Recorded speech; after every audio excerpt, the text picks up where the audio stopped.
In 1980, synthesizer-driven pop transformed mainstream radio forever.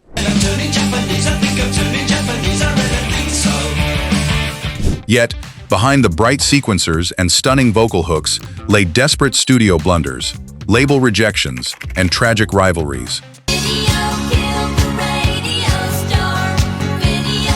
These 10 synth-pop and new wave classics did not just dominate global radio waves, they reshaped pop culture history completely by total accident.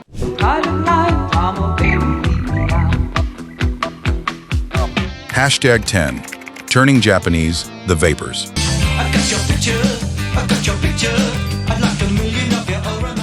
In early 1980, English band The Vapors were desperate for a breakthrough single. Lead singer David Fenton woke up at 3 in the morning with a sudden, twitchy guitar motif stuck in his head. Rushing to capture the frantic, nervous energy, he accidentally recorded the demo at double speed, creating a wildly frantic rhythm that their record producer initially called utterly unmarketable and far too aggressive for radio play.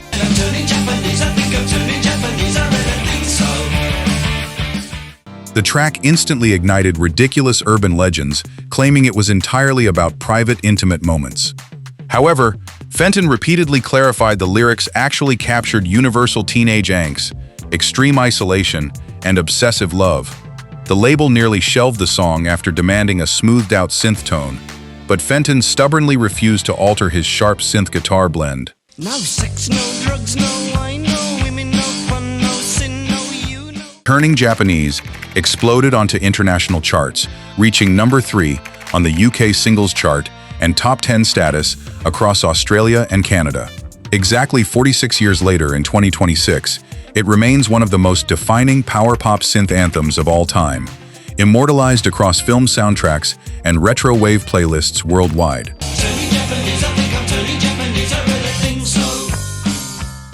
Hashtag 9. Fade to Grey, Visage.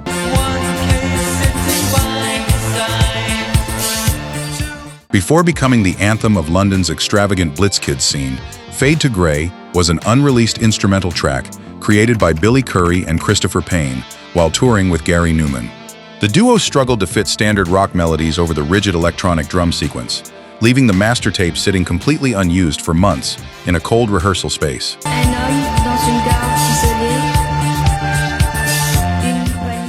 Everything shifted when Steve Strange stepped into the studio alongside vocalist Rusty Egan. To create an unsettling foreign atmosphere, Egan invited his French girlfriend Brigitte Arens to whisper spoken-word French lines directly into a broken condenser microphone. The haunting contrast between Steve's rich baritone and Brigitte's mysterious spoken French transformed a flat synthesizer loop into atmospheric synth-pop gold.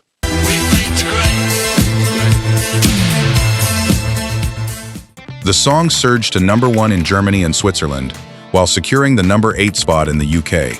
Selling over 1 million physical copies, Fade to Grey pioneered the European synth-pop aesthetic, standing strong 46 years later as an undisputed gothic wave classic.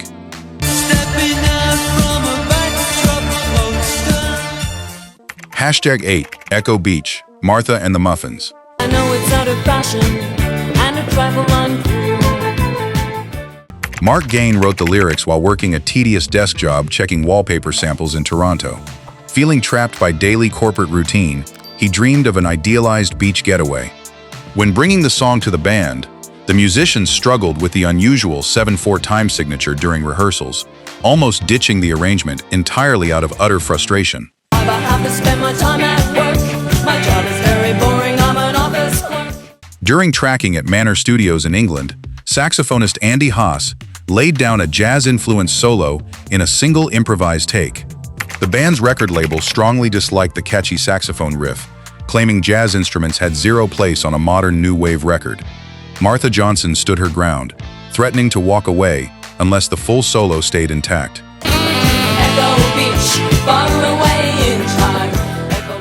Echo Beach won the 1981 Juno Award for Single of the Year and smashed top 10 charts across North America and Europe.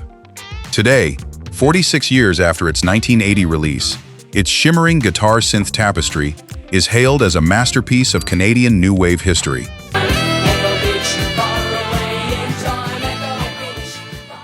Hashimer 7, Private Life, Grace Jones.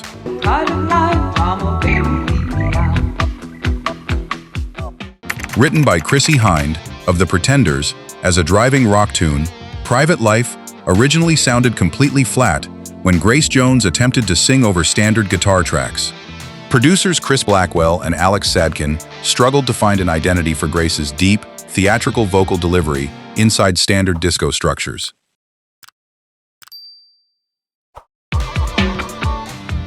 Blackwell paired Grace with legendary reggae rhythm section Sly and Robbie at Compass Point Studios in the Bahamas.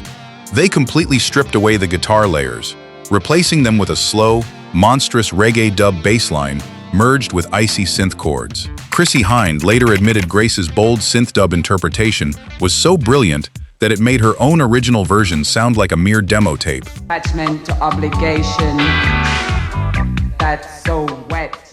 The groundbreaking track became Grace Jones's major UK chart breakthrough, soaring into the top 20 and redefining post-disco synth music. 46 years later in 2026, it remains a staggering testament to high-concept art pop fusion.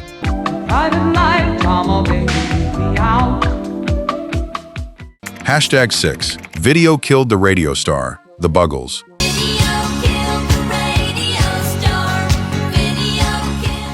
Trevor Horn and Jeff Downes wrote this iconic song in a tiny, cramped studio apartment in London.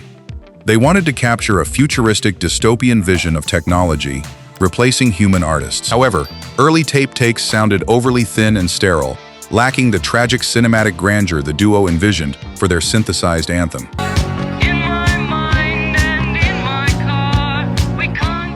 To fix the vocal track, Horn ran his voice through a cheap telephone filter amplifier to create a distinct, vintage radio effect. Meanwhile, backup singers Deborah Holland and Tina Charles added operatic backing vocals in one single evening session. The contrast between robotic synthesizers and soaring human vocals gave birth to a revolutionary new wave template.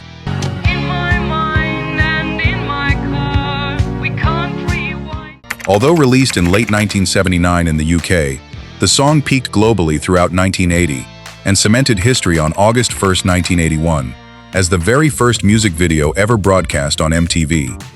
46 years after its 1980 chart reign, it stands as a monumental cultural touchstone.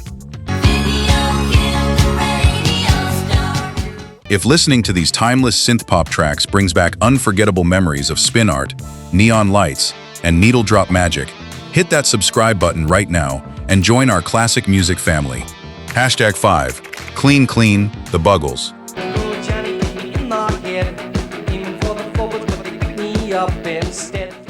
Following up a massive global hit is a terrifying task for any emerging band. When tracking Clean Clean for their debut album, The Age of Plastic, Trevor Horn wanted to create a frantic synth-pop narrative about a soldier fighting to keep his morality pure. However, early studio mixes lacked punch, sounding like an aggressive punk song rather than sleek electronic pop. Clean, clean. Clean, clean. Horn and Downes spent 48 straight hours in the studio, stacking layer upon layer of futuristic Prophet 5 synthesizer patches alongside mechanical drum programming. Exhausted and running out of tape budget, they accidentally overdubbed a soaring synth melody over the rhythm track, creating a dense, galloping wall of electronic sound that instantly brought the song alive.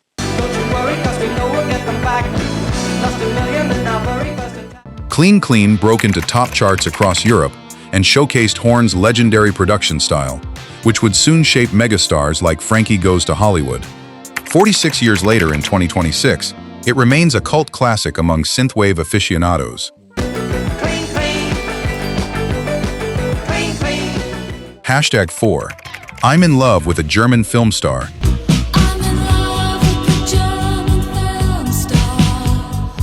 Post-punk outfits usually relied on jagged bass lines and raw guitar riffs.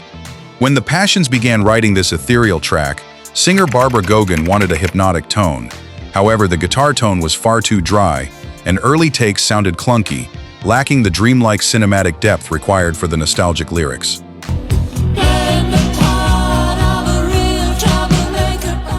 Guitarist Clive Timperley experimented by running his guitar through multiple Roland Space Echo delay units combined with subtle synthesizer chorus effects.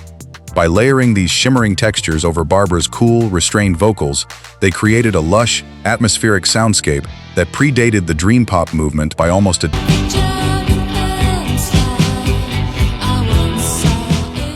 The single reached number 25 on the UK singles chart and secured a coveted BBC Radio 1 John Peel session.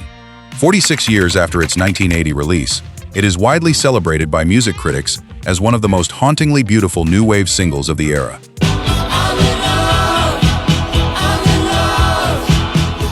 Hashtag 3. A Forest, The Cure.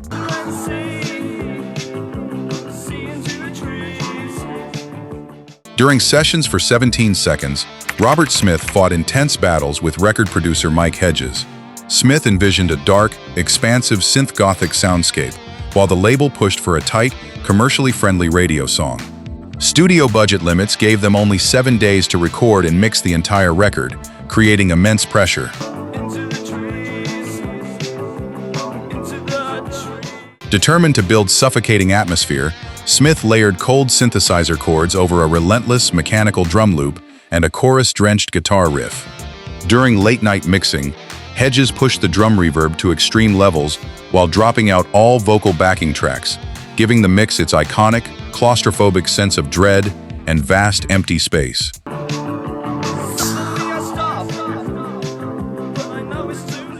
A Forest became The Cure's very first UK Top 40 hit, peaking at number 31 and establishing the blueprint for dark synthwave and post-punk. 46 years later in 2026, it remains the band's ultimate signature live masterpiece.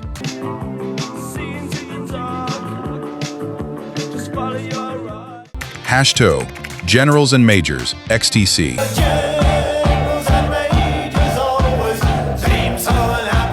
Songwriter Andy Partridge penned this satirical ant-war track, attempting to poke fun at military arrogance. However, the band struggled to turn the rhythmic ideas into a cohesive single. Early studio takes sounded overly rigid and stiff, missing the infectious danceable pulse that the band needed for modern pop radio dominance.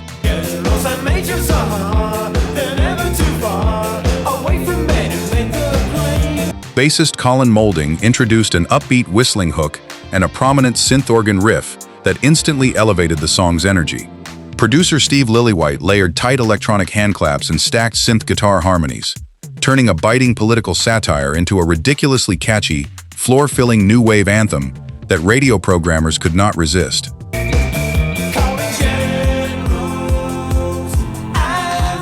The single reached number 32 on the UK charts and became a major rock radio hit across the United States. 46 years after its 1980 release, its bright synth hooks and sharp lyrics stand as a masterclass in modern pop arrangement.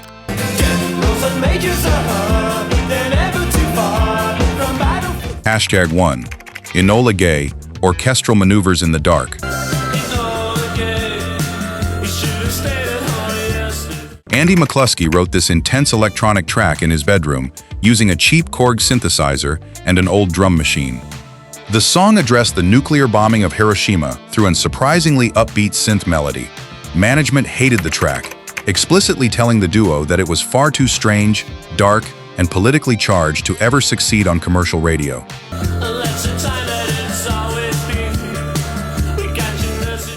The band refused to abandon the track, insisting that the powerful contrast between a bright, infectious synthesizer lead and heavy historical lyrics was pure artistic genius.